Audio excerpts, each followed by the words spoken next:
بسم اللہ الرحمن الرحیم۔ امام رازی رحمۃ اللہ علیہ نے تفسیر کبیر میں الرحمن الرحیم کی تفسیر میں یہ واقعہ لکھا ہے کہ ایک مرتبہ حضرت زید بن حارثہ رضی اللہ عنہ مکہ مکرمہ سے سفر میں طائف کے لیے نکلے۔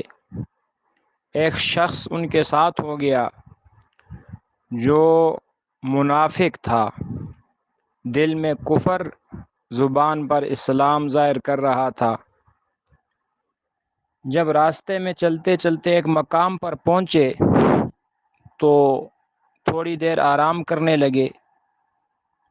زید بن حارثہ رضی اللہ عنہ سو گئے تو اس منافق نے موقع دیکھا اور تلوار نکالی اور حضرت زید بن حارثہ رضی اللہ کو قتل کرنے کا ارادہ کیا۔ زید بن حارثہ رضی اللہ کی آنکھ کھل گئی تو انہوں نے کہا کہ آپ مجھے کیوں قتل کرتے ہو؟ مال چاہیے، مال لے لو۔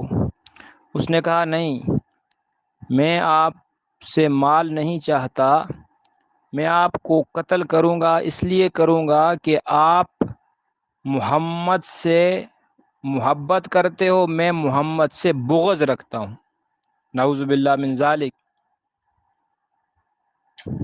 تو حضرت زید بن حارثہ رضی اللہ عنہ بے قرار ہوئے، پریشان ہوئے، کہنے لگے یا رحمان اغثنی، اے رحمان ذات تو ہی میری فریاد سن۔